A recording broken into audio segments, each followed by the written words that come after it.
కర్ణాటకలో two wheeler టాక్సీపై నిషేధం విధించింది అక్కడి high court. Ola, Rapido, Uber two వీలర్ల సేవలను 6 వారాలు నిషేధించింది.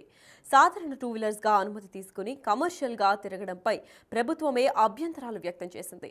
ప్రభుత్వ వాదనలతో ఏకీభవించి ఆ సర్వీసులపై బ్యాన్ విధించిందని హైకోర్టు ఇప్పటికే తెలిపింది.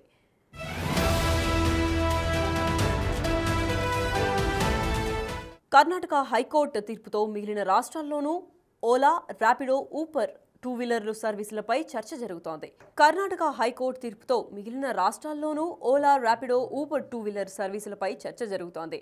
వైట్ బోర్డ్ నెంబర్ ప్లేట్ ఉన్న టూ వీలర్స్ కమర్షియల్ వినియోగానికి అనుమతి ఉండదన్న అక్కడి హైకోర్టు తీర్పు మిగిలినన్ని రాష్ట్రాలకు కూడా ప్రభావం చూపే అవకాశం ఉంది.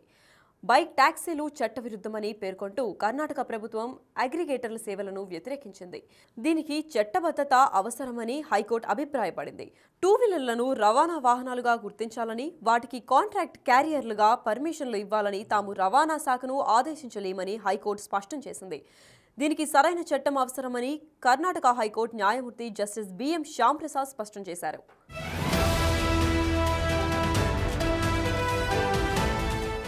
బైక్ టాక్సీ సేవలపై పూర్తి నివేదికను 6 వారాల్లో సమర్పించాలని రాష్ట్ర ప్రభుత్వాన్ని హైకోర్టు ఆదేశించింది. జనం నుంచి భారీగా ఛార్జీలు వసూలు చేస్తున్న బైక్ టాక్సీలపై తీవ్ర విమర్శలు వస్తున్నాయి. తక్కువ దూరానికే ఎక్కువ ఛార్జ్ తీసుకుంటున్నారని జనం గగ్గోలు పెడుతున్నారు.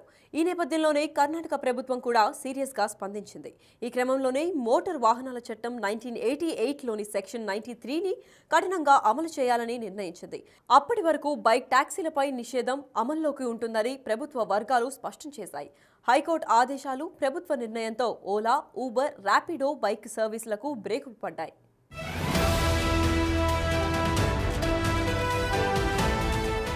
మరోవైపు బైక్ టాక్సీ కంపెనీలు తమను రవాణా సేవలు సంస్థలుగా పరిగణించి లైసెన్సులు ఇవ్వాలని ఇంప్లీడ్ పిటిషన్ దాఖలు చేశాయి. వాటిని హైకోర్టు తిరస్కరించింది. ఈ సంస్థలపై ప్రభుత్వం గతంలోనే కొన్ని కీలక ఆదేశాలు జారీ చేసింది.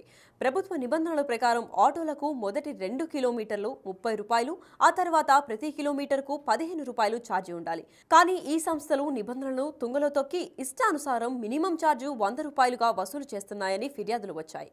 దీంతో 2022లో ఆయా సంస్థలకు సంబంధించిన బైక్లపై ప్రభుత్వం నిషేధం విధించింది. కొద్ది రోజుల తర్వాత వెనక్కి తీసుకుంది. దీంతో బైక్ టాక్సీ సేవలు తిరిగి అందుబాటులోకి వచ్చాయి. తాజాగా కర్ణాటక హైకోర్టు బైక్ టాక్సీలపై నిషేధం విధించడంతో మళ్లీ ఈ సేవలు రద్దయ్యాయి. ప్రస్తుతం బెంగళూరు మహానగరంలో బైక్ టాక్సీలపై నిషేధంతో రోజువారీ ప్రయాణికులపై తీవ్ర ప్రభావం పడే అవకాశం ఉంది.